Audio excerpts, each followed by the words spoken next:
Hi hello viewers, welcome back to Suman TV. చాలా ఎక్కువ మందికి ఎక్కువ కాలం నుంచి వేధిస్తున్న ప్రాబ్లం సోరియాసిస్. అయితే ఈ సోరియాసిస్ ఏదైనా మనకి ఫుడ్ పడకొస్తుంది, లేదంటే కొంతమంది ఎలర్జీ, లేదంటే డాండ్రఫ్ అని లైట్ తీసుకుంటారు. కానీ అసలు ఇది ఎందువల్ల వస్తుంది, ఎప్పుడు వస్తుంది, ఎవరికి వస్తుంది, ఇలాంటి మరెన్నో విషయాలని మనతో చర్చించడానికి మన దగ్గర ఉన్నారు కన్సల్టెంట్ డాక్టర్ సంకీర్తన గారు, ఎండి ఆయుర్వేద. ఆమెతో మాట్లాడి మరిన్ని విషయాలను అయితే క్షుణ్ణంగా అడిగి తెలుసుకుందాం. మేడం నమస్తే. నమస్తే అండి. ఎలా ఉన్నారు? నేను బాగున్నానండి, మీరు ఎలా ఉన్నారు? Yeah ma'am, fine, thank you so much. మేము అయితే ఫస్ట్ సోరియాసిస్ కోసం అనుకుంటున్నాం. ఈ సోరియాసిస్ చాలా మందికి వేధిస్తున్న ప్రాబ్లం, అంటే ఎక్కువ మందికి వస్తూ ఉంటుంది. అసలు ఈ సోరియాసిస్ ఎలా వస్తుంది? సోరియాసిస్ అనేది నార్మల్గా అందరూ ఏంటంటే ఆఫ్టర్ కోవిడ్ ఈ సోరియాసిస్ కేసెస్ చాలా ఎక్కువైపోయి చాలామంది ఏంటంటే ఇది ఓన్లీ స్కిన్ ప్రాబ్లమే అనుకుంటుంటారు. కానీ ఇది ఏంటంటే కంప్లీట్ ఆటో ఇమ్యూన్ కండిషన్ అనమాట. ఆటో ఇమ్యూన్ కండిషన్ అండ్ ఇంకొకటి ఏంటంటే సైకోసోమాటిక్ డిజార్డర్ కూడా. ఇదేంటంటే ఫంగల్ ఇన్ఫెక్షన్ అలాంటివి అనుకోండి, లేదంటే పర్సన్ హైజీన్గా లేకపోతే అలా వస్తుంది అనుకోవడానికి ఫంగల్ ఇన్ఫెక్షన్ అనేది. బట్ ఈ సోరియాసిస్ ఏంటంటే పర్టికులర్ రీజన్ అంటూ ఏమి ఉండదు. మన ఆటో ఇమ్యూనిటీ అనేది బాడీలో ఇమ్యూన్ సిస్టమ్ అనేది మన బాడీ మీదనే రివర్స్లో అటాక్ చేయడం వల్ల ఇలాంటి ప్రాబ్లమ్స్ అంతా వస్తూ ఉంటాయి. ఓకే మేడం, అయితే ఇప్పుడు ఈ సోరియాసిస్ అంటువ్యాధా, లేదంటే ఎవరైనా టచ్ చేస్తే వేరే ఒకరికి రావడం లాంటి ఉంటుందా? కంటాజియస్ అయితే కాదండి, అంటువ్యాధి అయితే కాదు. ఒకరిని టచ్ చేస్తే ఒకరికి రావడము, లేదంటే పార్ట్నర్స్కి ఉన్నప్పుడు ఇంకొక పార్ట్నర్కి రావడం, ఇలాంటి ఛాన్సెస్ అయితే అసలు కంప్లీట్గా ఉండవు. ఓకే, సో అయితే no worries. No worries. Madam గారు, సోరియాసిస్ డాండ్రఫ్ లా కనిపిస్తుంది అని చాలా మంది కన్ఫ్యూజ్ అవుతూ ఉంటారు. అంటే లైక్ ఇది ఒక స్కిన్ ఎలర్జీ వచ్చింది అని. అసలు దీన్ని ఎలా గుర్తించాలి? అసలు దీనికి డిఫరెన్స్ ఏంటి? అసలు అంటే డాండ్రఫ్ వల్ల వస్తుంది అనుకోవడానికి కానీ, ఎలర్జీ అని కానీ, ఆర్ ఎల్స్ సోరియాసిస్ అని కానీ ఎలా గుర్తిస్తారు? దీనికి ఉన్న డిఫరెన్స్ ఏంటి అసలు? చాలా మంది నిజంగానే మీరు అన్నట్టుగానే సోరియాసిస్ అనగానే నార్మల్గా స్టార్ట్ అవ్వడం చాలా మంది, కొద్దిమందికి డాండ్రఫ్తోనే స్టార్ట్ అవుతుంది. కానీ ఏంటంటే డాండ్రఫ్కి సోరియాసిస్కి డిఫరెన్స్ ఏంటంటే డాండ్రఫ్ అనేది తల్లోనే స్టార్ట్ అవుతుంది, బట్ సోరియాసిస్ అనేది కంప్లీట్ బాడీ కూడా స్ప్రెడ్ అయ్యే ఛాన్సెస్ ఉంటాయి అనమాట. ఓన్లీ డాండ్రఫ్ అన్నప్పుడు అది ఏంటంటే జస్ట్ పొట్టులాగా రాలుతూ ఉంటుంది. కూమ్ చేసినప్పుడు డ్రెస్సెస్ మీద పడడం, పొట్టులాగా, ఇలాంటివన్నీ కామన్ సిమ్టమ్స్ ఉంటాయి డాండ్రఫ్కి, ఓన్లీ డాండ్రఫ్ అన్నప్పుడు. బట్ ఎప్పుడైతే అది సోరియాసిస్ అవుతుందో అప్పుడు ఎలాంటి సిమ్టమ్స్ ఉంటాయంటే చర్మం పొట్టులాగా రావడంతో పాటు స్కిన్ అనేది ప్యాచెస్ లాగా స్ప్రెడ్ అవుతూ ఉంటుంది. దాంతోపాటు ఏంటంటే అక్కడ మనము ఆ ప్యాచెస్ లాగా ఉన్న స్కిన్ ఎప్పుడైతే రిమూవ్ చేస్తామో అక్కడ చిన్నగా బ్లీడింగ్ అనేది స్టార్ట్ అవుతుంది అనమాట. అండ్ ఇంకొకటి వాళ్ళలో సివియర్ ఇచ్చింగ్ అనేది కామన్ కంప్లైంట్ ఉంటుంది. సో ఇలాంటప్పుడు మనం డాండ్రఫ్ని సోరియాసిస్ని డిఫరెన్షియేట్ చేసుకోవచ్చు. డాక్టర్ గారు, ఇప్పుడు ఈ సోరియాసిస్ ఇంకా అంటే కొంతమందికి అంటే బాడీ అంతా వస్తుందని చెప్తున్నారు కదా, దీన్ని స్ట్రెస్ వల్ల కూడా ఇంకా ఎక్కువగా వచ్చే అవకాశాలు ఉంటాయి? ఇది స్ట్రెస్ వల్ల కూడా ఎక్కువ అవుతుందండి. ఎందుకంటే కంప్లీట్ ఇది సైకోసోమాటిక్ డిజార్డర్ కాబట్టి మనం డైట్, లైఫ్ స్టైల్ ఫాలో అవడంతో పాటు చాలామంది సాఫ్ట్వేర్ ఎంప్లాయీస్ ఏంటంటే వాళ్ళకి నైట్ షిఫ్ట్స్ ఉండడము, లేదంటే టెన్షన్స్ ఉండడము, టార్గెట్స్ ఉండడము. సో చాలా మంది ఏంటంటే డిప్రెషన్లో ఉంటారు ఈ ప్రాబ్లం అనేది వచ్చిన తర్వాత. సో ఎక్కువ డిప్రెషన్లోకి వెళ్ళకుండా, సో ఆ స్ట్రెస్ ఫ్రీగా ఉండడానికి ప్రాణాయామం, మెడిటేషన్, యోగా, ఏదో ఒక వర్కౌట్స్ చేసుకోవడం వల్ల స్ట్రెస్ లెవెల్స్ తగ్గించుకోవచ్చు. సో కంప్లీట్గా స్ట్రెస్ ఫ్రీగా ఉండాలి సోరియాసిస్ వచ్చిన వాళ్ళు. సో అయితే ఈ మెంటల్ స్ట్రెస్ అన్నది బాడీ మీద ఇంపాక్ట్ కాకుండా స్కిన్ మీద కూడా ఇంపాక్ట్ ఉంటుంది. అవునండి. Okay okay. సో అంటే చాలా మంది మీరు చెప్పినట్టు సాఫ్ట్వేర్ ఎంప్లాయీస్ కానీ, బ్యాంక్ ఎంప్లాయీస్ కానీ, బయట ఎంప్లాయీస్ ఎవరైనా వర్క్ స్ట్రెస్ అన్నది, మెంటల్ స్ట్రెస్ అనేది చాలా కామన్ ఈ రోజుల్లో. సో అది స్కిన్ మీద ఎంత ఇంపాక్ట్ అన్నది, సోరియాసిస్ అంటే లైక్ ఓన్లీ ఒక ఫేస్ అనే కాదు, టోటల్ బాడీ అంతా స్ప్రెడ్ అవుతుంది అనమాట. మెంటల్ స్ట్రెస్ కూడా దీనికి కూడా ఒక కారణం. ఇది కంప్లీట్ బాడీ అయితే స్ప్రెడ్ అవుతుందండి. ఎందుకంటే బాడీలో ఉన్న ఈచ్ అండ్ ఎవ్రీ సిస్టమ్ అనేది ఇన్వాల్వ్ అవుతుంది కాబట్టి ఇది నార్మల్ స్కిన్ ప్రాబ్లం అయితే కాదు, కంప్లీట్ ఇమ్యూన్ రిలేటెడ్ అనమాట. సో మనం నెగ్లెక్ట్ చేయడం వల్ల కూడా ఇది ఎక్కువ ఛాన్సెస్ ఉంటాయి. సో ఇది సివియర్ అయినప్పుడు ఏంటంటే అది సోరియాటిక్ ఆర్థరైటిస్ లా కూడా కన్వర్ట్ అవ్వచ్చు. సో బోన్స్కి కూడా ఎఫెక్ట్ అవుతుంది. ఓకే. అంటే ఇప్పుడు మనం ఈ సోరియాసిస్ని కొంచెం లైట్లే తగ్గుతుందలే అనుకొని దాన్ని లైట్ తీసుకుంటే ఇంకా నెక్స్ట్ వేరే ఆర్థరైటిస్ అంటే జాయింట్ పెయిన్స్ అన్నిటికీ కూడా ప్రాబ్లం అవుతుంది. అంటే దీని ఇంపాక్ట్ చాలా ఎక్కువ ఉంటుంది అయితే. అవునండి. సో ఇనీషియల్ స్టేజ్లోనే దీన్ని కాస్త మనం ట్రీట్మెంట్ త్రూ తగ్గించుకోవచ్చు. ఇనీషియల్ స్టేజెస్లో అంటే దీనికి ఏంటంటే ఆయుర్వేదిక్లో ఇప్పుడు మామూలుగా సోరియాసిస్ అనగా నార్మల్ ఎలాంటి హెల్త్ ఇష్యూస్ వచ్చినా కూడా చాలామంది ఇంగ్లీష్ డాక్టర్ దగ్గరికి వెళ్తూ ఉంటారు. సో ఇంగ్లీష్ డాక్టర్స్ దగ్గరికి వెళ్ళినా ఎలాంటి ప్రాబ్లమ్స్కి ఎలాంటి డాక్టర్స్ దగ్గర సొల్యూషన్ అనేది ఉంటుంది అనేది ఆ కన్ఫర్మేషన్, ఆ నాలెడ్జ్ అనేది పేషెంట్కి చాలా ఇంపార్టెంట్. సో ఇప్పుడు సోరియాసిస్ అనేది కంప్లీట్ ఆటోఇమ్యూన్ కండిషన్స్ కాబట్టి, సో ఏ ఆటోఇమ్యూన్ కండిషన్స్ అయినా సరే అలోపతి డాక్టర్స్ ఫస్ట్ స్టిరాయిడ్స్తోనే స్టార్ట్ చేస్తారు. సో ఆ స్టిరాయిడ్స్ యూస్ చేసినప్పుడు ఏంటంటే దాని ఎఫెక్ట్ ఎలా ఉంటుందంటే మన ఇమ్యూనిటీని కంప్లీట్గా సప్రెస్ చేస్తుంది. కాబట్టి ఆ మెడిసిన్స్, ఆ స్టిరాయిడ్స్ అన్ని యూజ్ చేసిన రోజులు కంప్లీట్గా బాడీ అనేది న్యాచురల్గా చాలా కామన్గా నీట్గా ఉంటుందన్నమాట స్కిన్ అంతా. ఎప్పుడైతే ఆ స్టిరాయిడ్స్ యూజ్ చేయడం ఆపేస్తారో అప్పుడు ఒకేసారి ట్రిగ్గర్ అయిపోతుంది. లేదంటే ఏదైనా వైరల్ ఫీవర్స్ వచ్చినప్పుడు ఆ స్టిరాయిడ్స్ వాడడము, లేదంటే ఎక్కువ యాంటీబయాటిక్స్ యూజ్ చేయడం వల్ల కూడా ఈ సోరియాసిస్ అనేది ఎక్కువ అవుతుంది. సో దీనికి కంప్లీట్గా ఆయుర్వేదిక్లోనే సొల్యూషన్ అయితే ఉందండి. అయితే డాక్టర్ గారు ఇప్పుడు మీరు చెప్తున్నట్టు ఇంగ్లీష్ డాక్టర్స్ దగ్గరకు వెళ్తూ ఉంటారంటారు కదా, అయితే ఇప్పుడు మనం చాలా మంది అంటే క్రీమ్స్ ఫేస్ మీద స్టెరాయిడ్ బేస్ క్రీమ్స్ యూస్ చేస్తుంటారు. లాంగ్ రన్ యూస్ చేయడం వల్ల వాళ్ళకి ఎలాంటి ఇంపాక్ట్ ఉంటుందంటారు? అంటే సోరియాసిస్ ఉన్న వాళ్ళు ఆ క్రీమ్స్ యాక్చువల్గా యూజ్ చేయొద్దు. యూజ్ చేసినప్పుడు బాగానే ఉంటుంది, ఎప్పుడైతే స్టాప్ చేస్తారో అది ట్రిగ్గర్ అవుతుంది మళ్ళీ. నార్మల్గా కాస్మెటిక్ పర్పస్ యూజ్ చేయడం వేరు, ఇలాంటి ప్రాబ్లం ఉన్న వాళ్ళు యూజ్ చేయడం వేరు. Okay okay. అయితే డాక్టర్ గారు దీనికి ఫుడ్ ఎలా ఉంటుంది? అంటే చాలా మంది సోరియాసిస్ అనగానే చికెన్ తినకూడదు, నాన్ వెజ్ తినకూడదు, కాస్త దూరంగా ఉండాలి అన్నట్టు అంటారు కదా, దీనికి మన ఆయుర్వేదాలో ఎలాంటి ఇది ఉంటుందంటారు? సో సోరియాసిస్ అనగానే ఏంటంటే కంప్లీట్గా డైటే ఫాలో అవ్వాలండి. ఇప్పుడు నార్మల్గా డాక్టర్స్ దగ్గరికి, అలోపతి డాక్టర్స్ దగ్గరికి వెళ్ళినప్పుడు డైట్ అనేది ఏం చెప్పరు, అన్ని తినమనే చెప్తుంటారు. దాంతోపాటు ఏంటంటే మీకు ఏదైతే ప్రాబ్లం రియాక్షన్ వస్తుందో ఆ ఫుడ్ ఒక్కటే ఆపేయమని చెప్తుంటారు. బట్ అది కంప్లీట్లీ రాంగ్ అండి. ఎందుకంటే ఈ ఆటోఇమ్యూన్ కండిషన్ అన్నప్పుడు కంప్లీట్గా నాన్ వెజ్ కానీ, పులుపు ఆహార పదార్థాలు కానీ, డైరీ ప్రొడక్ట్స్ కానీ, వంటికి వేడి చేసే వస్తువులు, ఆహార పదార్థాలు ఇలాంటివన్నీ కంప్లీట్ స్టాప్ చేయాల్సి ఉంటుంది. దాంతోపాటు ఏంటంటే కొద్ది మంది పర్సన్స్కి పర్టికులర్గా ఒక్కొక్కరికి ఒక్కొక్క ఫుడ్ ఐటమ్ అనేది పడదు. సో అవి కూడా అబ్జర్వ్ చేసుకుని అవి కూడా ఆపేయాల్సి ఉంటుంది. దాంతోపాటు ఏంటంటే కొద్ది మందికి జెంట్స్కి స్మోకింగ్ కానీ, డ్రింకింగ్ కానీ ఇలాంటివన్నీ ఉంటాయి. సో ఈ సోరియాసిస్ వచ్చినప్పుడు అవి కూడా కంప్లీట్గా స్టాప్ చేయాల్సి ఉంటుంది.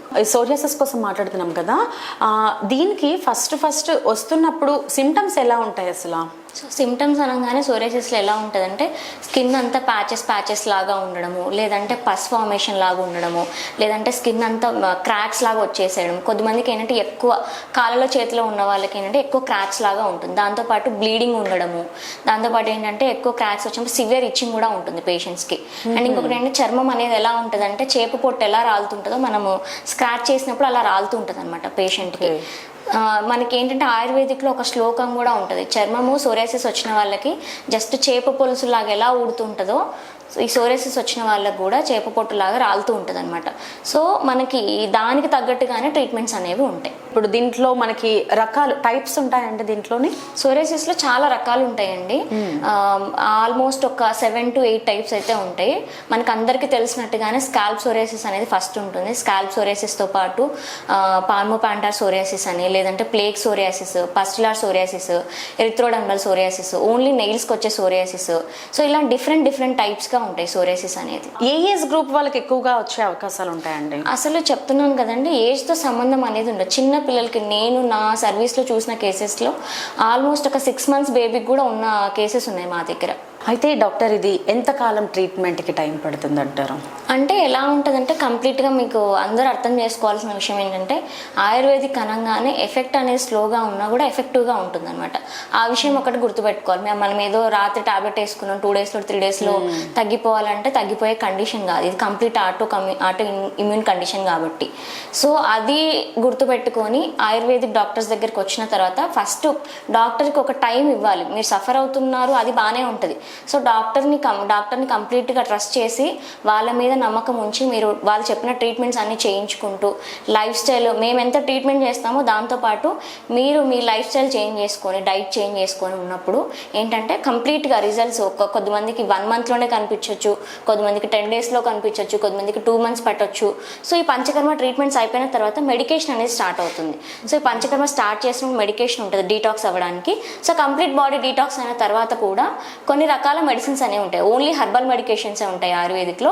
ఆ హెర్బల్ మెడికేషన్స్ అనేవి సివియారిటీని బట్టి కూడా 3-4 months వాడాలా లేదంటే 6 months వాడాలా అనేది కూడా పేషెంట్కి డిసైడ్ అవుతుంది అనమాట.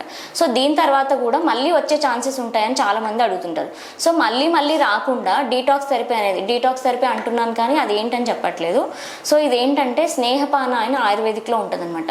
ఇదేంటంటే కంప్లీట్లీ గట్ హెల్త్ మీద వర్క్ అవుతుంది అనమాట. సో ఈ గట్ హెల్త్ ఇంప్రూవ్ అవ్వడానికి మన బాడీలో స్టోర్ అయిన టాక్సిన్స్ టాక్సిన్స్ అంతా గట్లోనే ఉంటాయి కాబట్టి ఆ టాక్సిన్స్ని ఇంప్యూర్ బ్లడ్ని రిమూవ్ చేయడానికి సో నెయ్యితో ప్రిపేర్ చేసిన కొన్ని రకాల ఔషధాలు ఉంటాయి. సో అదేంటంటే ఎర్లీ మార్నింగ్ అవర్స్లో హెవీ డోస్లో మనం తాగడం వల్ల ఏంటంటే ఆ వేస్టేజ్ అంతా కలెక్ట్ చేసుకొని మళ్ళీ మనకి మోషన్లో బయటకు వచ్చేస్తుంది అనమాట. సో ఇలాంటి ట్రీట్మెంట్స్ అనేవి ఆల్ ఓవర్గా పంచకర్మ ట్రీట్మెంట్స్ అంటారు. సో ఈ ట్రీట్మెంట్స్ అనేవి అప్పుడప్పుడు చేయించుకోవడం వల్ల కూడా ప్రాబ్లం అనేది రియక్కర్ అవ్వకుండా ఉంటుంది పేషెంట్కి. ఆయుర్వేద ట్రీట్మెంట్లో మొదలు ఎక్కడి నుంచో రూట్ కాజ్ ఎక్కడి నుంచి ఉందో అక్కడి నుంచి ట్రీట్మెంట్ స్టార్ట్ చేస్తారా, లేదనుకుంటే సోరియాసిస్ వచ్చింది కదా నార్మల్ స్కిన్ ట్రీట్మెంట్ ఉంటుందా? సో ఏదంటే చెప్తున్నాను కదండి, సోరియాసిస్ అనగానే ఇది autoimmune condition, completely brain and gut related అనమాట సోరియాసిస్ అనేది. సో రూట్ కాజ్ ఏదైతే ఉందో దాన్ని ఐడెంటిఫై చేసి ఆయుర్వేదిక్లో ట్రీట్మెంట్ ఉంటుంది. ఎలాంటి ప్రాబ్లం అయినా సరే ఫస్ట్ రూట్ కాజ్ని ఐడెంటిఫై చేసిన తర్వాతనే దానికి మనం ఇనిషియల్గా ట్రీట్మెంట్ ఎలా స్టార్ట్ చేయాలి, ఎలా ఏం చేయాలని చెప్పేసి ఉంటుందన్నమాట. అందులో ఏంటంటే ఇది కంప్లీట్లీ గట్ రిలేటెడ్ కాబట్టి పేషెంట్కి ఆకలి ఎలా ఉంది, మోషన్ ఎలా ఉంటుంది, మోషన్ ఫ్రీగా అవుతుందా లేదా, నిద్ర సరిగా ఉందా లేదా, ఇవన్నీ బట్టి కూడా ట్రీట్మెంట్ అనేది స్టార్ట్ చేస్తారనమాట. ఓకే మేడం, పర్టికులర్గా మన శ్రీ భాస్కర ఆయుర్వేదిక్లో ట్రీట్మెంట్ సోరియాసిస్కి పర్టికులర్గా ట్రీట్మెంట్ ఎలా ఉంటుందో కొంచెం చెప్పగలరా? సో సోరియాసిస్ అనగానే ఆయుర్వేదిక్లో మన హాస్పిటల్లో ఎలా ఉంటుందంటే ఇది స్ట్రెస్ రిలేటెడ్ అని చెప్తున్నాను కాబట్టి కంప్లీట్గా ఆయుర్వేదిక్లో పంచకర్మలో పర్టికులర్గా శిరోధార అనే ట్రీట్మెంట్ చేయడం వల్ల ఏంటంటే ఆ శిరోధార ట్రీట్మెంట్ చేస్తున్నప్పుడు ఏంటంటే పేషెంట్ చాలా రిలాక్స్డ్గా ఫీల్ అవుతారనమాట. సో ఇది ఏంటంటే కంప్లీట్గా బ్రెయిన్కి సంబంధించింది కాబట్టి ఆ శిరోధార ట్రీట్మెంట్ చేస్తున్నప్పుడు ఏంటంటే మన బ్రెయిన్లో ఉన్న నర్వ్స్ అంతా స్టిమ్యులేట్ అయినప్పుడు కంప్లీట్గా త్రూఅవుట్ బాడీ బ్లడ్ సర్క్యులేషన్ అనేది ఇంప్రూవ్ అయినప్పుడు మనకి కంప్లీట్ బాడీ రిలాక్సేషన్ అనిపిస్తుంది. సో దీనివల్ల ఈ శిరోధార ట్రీట్మెంట్ చేయడం వల్ల మనకు సగం రిజల్ట్ అనేది ఉంటుంది అనమాట. డైట్ లైఫ్ స్టైల్ ఎంత ఫాలో అవుతామో ఈ శిరోధార కూడా సోరియాసిస్ ఉన్న వాళ్ళకి అంత ఇంపార్టెంట్. సో ఈ శిరోధారనే కాకుండా కంప్లీట్గా బాడీ ఉన్న వాళ్ళకి అభ్యంగా ఇలాంటి ట్రీట్మెంట్స్, ఇంకా సివియర్గా ఉన్న వాళ్ళకి వస్తికర్మ కానీ లేదంటే లీచ్ థెరపీస్ ఇలాంటివన్నీ చేయడం వల్ల కూడా మంచి రిజల్ట్స్ అనేవి ఉంటాయి. అండ్ ఇంకా దీంతో పాటు డీటాక్స్ థెరపీ అనేది చాలా ఇంపార్టెంట్ సోరియాసిస్ ఉన్న వాళ్ళకి. ఆయుర్వేద ట్రీట్మెంట్లో సోరియాసిస్కి పర్మనెంట్ రిజల్ట్ ఉంటుందా? పర్మనెంట్ రిజల్ట్ అయితే ఉంటుందండి. ఎందుకంటే ఇది మేము ఎందుకు చెప్తున్నామంటే అంత గట్టిగా కూడా కంప్లీట్గా మేము మా దగ్గరికి ఒకసారి పేషెంట్ వచ్చిన తర్వాత లైఫ్ స్టైల్ చేంజ్ చేసుకోమని చెప్తాం, దాంతోపాటు డైట్ చేంజ్ చేసుకోమని చెప్తాం. అండ్ ఇంకొకటి ఏంటంటే ప్రాబ్లం వచ్చిన తర్వాత వాళ్ళు కొన్ని జాగ్రత్తలు తీసుకోవాల్సి ఉంటుంది. బయటకు వెళ్ళినప్పుడు కానీ ఏదైనా చలి ప్రదేశాలకు వెళ్ళినప్పుడు ఏసీ రూమ్స్లో ఎక్కువ ఉండొద్దని చెప్పేసి ఇలాంటి చాలా రిస్ట్రిక్షన్స్ ఉంటాయి అనమాట. ట్రీట్మెంట్ స్టార్ట్ చేసిన తర్వాత ఒక పేషెంట్ ఎలాంటి చేంజెస్ని ఫస్ట్ ఇనిషియల్గా వాళ్ళు చూస్తారు? సోరియాసిస్ వచ్చిన తర్వాత మనల్ని కన్సల్ట్ అయిన తర్వాత మనం ఒక కౌన్సిలింగ్ అనేది చేసిన తర్వాత అన్నీ చేంజ్ చేసుకోమని చెప్తాం కాబట్టి డైట్ లైఫ్ స్టైల్ చేంజ్ చేసుకున్న తర్వాత వాళ్ళకి సివియారిటీని బట్టి కూడా వాళ్ళకి 15 days చేయాలా లేదంటే 21 days ట్రీట్మెంటా లేదంటే 30 days ట్రీట్మెంటా వాళ్ళ సివియారిటీని బట్టే ఉంటుంది అనమాట. అది స్కిన్లో ఎంత సివియర్గా స్ప్రెడ్ అయింది దాన్ని బట్టి కూడా ఉంటుంది. కొంతమందికి ఏంటంటే ఎంత సివియర్గా ఉన్నా కూడా జస్ట్ మనం 10 days ఆర్ 15 days ట్రీట్మెంట్ చేసినా కూడా ఆ స్కిన్ థిక్నెస్ తగ్గిపోవడము, లేదంటే పేషెంట్ ఫస్ట్ ఏం చెప్తారంటే రిలాక్సేషన్లో భాగంగా నాకు నిద్ర బాగా పడుతుందండి, ఈ ట్రీట్మెంట్ స్టార్ట్ చేసినప్పటి నుంచి ఆ శిరోధార ట్రీట్మెంట్ చేయడం వల్ల నాకు మంచి నిద్ర పడుతుంది, లేదంటే మోషన్ ఫ్రీగా ఉంటుంది, కొంచెం బాడీ లైట్గా అనిపిస్తుంది, కొంచెం వెయిట్ లాస్ కూడా అయ్యాను, ఇలాంటి కామన్గా చెప్తుంటారు పేషెంట్స్ అంతా. అండ్ ఇంకోటి ఏంటంటే స్కిన్ థిక్నెస్ తగ్గిపోవడంతో పాటు చాలా మందికి ఇచ్చింగ్తో సఫర్ అవుతుంటారు కాబట్టి సో ఆ ఇచ్చింగ్ నుంచి కూడా చాలా ఇనిషియల్గా రిలాక్సేషన్ అనేది ఉంటుంది పేషెంట్కి. మీ సర్వీస్లో ఇంతకాలంలో కంప్లీట్గా సోరియాసిస్ వచ్చి కంప్లీట్గా అంటే అసలు మాకు ఏది రాలేదు అన్నట్టు ట్రీట్మెంట్ నయమైన పేషెంట్స్ మీ ప్రాక్టీస్లో చూసారా?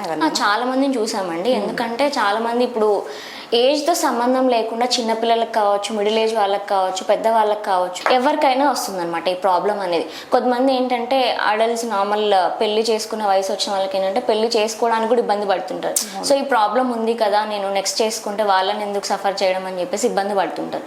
సో అట్లా పెళ్లి కోసం ఇబ్బంది పడుతూ వచ్చిన వాళ్ళు కూడా పేషెంట్స్ మా దగ్గర ట్రీట్మెంట్ చేసుకున్న తర్వాత వాళ్ళు హ్యాపీగా పెళ్లి చేసుకున్న సందర్భాలు కూడా ఉన్నాయి మా హాస్పిటల్లో. ఇప్పుడు మీరు చెప్పారు కదా సోరియాసిస్కి శిరోధార ట్రీట్మెంట్ ఉంటుంది అనేసి, ఇలాంటివి ఎందుకు మీరు సజెస్ట్ చేస్తారు అసలు? ఇలాంటివి ఎందుకంటే చెప్తున్నాను కదండి అది కంప్లీట్గా గట్ అండ్ బ్రెయిన్ రిలేటెడ్ అని చెప్పేసి. సో ఫస్ట్ మనకి ఏదైనా సరే ప్రాబ్లం వచ్చినప్పుడు ఇప్పుడు చాలా మంది చెప్తుంటాం కదా స్ట్రెస్ ఎక్కువ ఉందంటే మెడిటేషన్ చేయండి, ప్రాణాయామ చేయండి. సో మనకి ఫస్ట్ మన మనసు అనేది ఎంత కామ్గా ఉంటేనే సగం ప్రాబ్లమ్స్ మనకి అక్కడే తగ్గిపోతాయి. సో మనం ఆ బ్రెయిన్ రిలాక్స్ చేయడానికి ఇలాంటి శిరోధారి ట్రీట్మెంట్స్ అన్ని సజెస్ట్ చేస్తూ ఉంటాం పేషెంట్స్కి. సోరియాసిస్ ఉన్న పేషెంట్స్కి మీ బిగ్గెస్ట్ అడ్వైస్ ఏదైనా ఇవ్వగలరా? కంపల్సరీ అండి. ఎందుకంటే సోరియాసిస్తో సఫర్ అవుతున్న వాళ్ళు అన్ని హాస్పిటల్స్ తిరిగి ఆయుర్వేదిక్ కానీ హోమియోపతి లాస్ట్ ఆప్షన్ చూసుకోకుండా ఫస్ట్ మనకి సోరియాసిస్ వచ్చిన తర్వాత ఇది కన్ఫర్మ్ అయిన తర్వాత ఎలాంటి కొద్దిమంది ఏంటంటే ఇప్పుడు సోరియాసిసా కాదా అని చెప్పేసి నార్మల్ డయాగ్నోస్టిక్ టెస్ట్లో స్కిన్ బయాప్సీ ఇలాంటివన్నీ చేయించుకున్నప్పుడు కంపల్సరీ బయటపడుతుంది. సో సోరియాసిస్లో డిఫరెంట్ టైప్స్ కూడా ఉంటాయి అన్నమాట. సో మీకు ఆ స్కిన్ బయాప్సీ చేసినప్పుడు సోరియాసిస్ అనేది కన్ఫర్మ్ అయిన తర్వాత అన్ని హాస్పిటల్స్ తిరిగి విసిగిపోయేదానికంటే లాస్ట్ ఆప్షన్ ఆయుర్వేదిక్ చూసుకునే దానికంటే మీరు ఫస్ట్ ఆప్షన్ ఆయుర్వేదిక్ చూస్ చేసుకున్నప్పుడు ఏంటంటే కంప్లీట్ పంచకర్మ ట్రీట్మెంట్స్ ద్వారా మీకు రిలాక్సేషన్ అనేది ఉంటుంది. సో అన్ని మెడిసిన్స్ యూస్ చేసి తర్వాత మీ కంప్లీట్ బాడీ సఫర్ చేసుకునే దానికంటే సో కంప్లీట్గా ఆయుర్వేదిక్ వచ్చారంటే మీకు మంచి రిజల్ట్స్ అనేవి ఉంటాయి. థ్యాంక్ యూ డాక్టర్ గారు, thank you so much. Thank you. So అదండి, విన్నారు కదా, చాలా మందికి ఉండే డౌట్స్ అయితే మనకి డాక్టర్ గారు అయితే క్లియర్గా వివరించున్నారు. అంటే ఎంతో మందికి నేను ఎక్కడికి వెళ్ళాలి, ఏ ఫుడ్స్ తినాలి, ఎవరిని అడగాలి, అసలు ఏ డాక్టర్ని సంప్రదించాలి, కొంతమంది అయితే పాపం మెడిసిన్స్ యూస్ చేస్తారు, నెలల తరబడి యూస్ చేసినా కూడా రిజల్ట్ అయితే రాదు. సో మనకి డాక్టర్ గారు సంకీర్తన మేడం చెప్పినట్టు స్ట్రెయిట్ అవే మీకు ఏ మాత్రం సిమ్టమేటిక్గా అనిపించినా కూడా స్ట్రెయిట్ అవే ఆయుర్వేదకి కన్సల్ట్ అవ్వండి. సో ఇంకా ఇలాంటి విషయాలు మీకు ఇంకెవరికైనా పర్సనల్గా హాస్పిటల్కి వెళ్ళి కన్సల్ట్ అవ్వాలనుకుంటే మాత్రం శ్రీ భాస్కర ఆయుర్వేదిక్ హాస్పిటల్ వైజాగ్, విజయవాడ, హైదరాబాద్, బెంగళూరు సిటీస్లో అయితే కనుక దీని బ్రాంచెస్ అయితే ఉన్నాయి. సో ఇమీడియట్గా వెళ్ళి కన్సల్ట్ అవ్వండి. సో మరిన్ని ఇలాంటి హెల్తీ అప్డేట్స్ కోసం stay tune to Suman TV.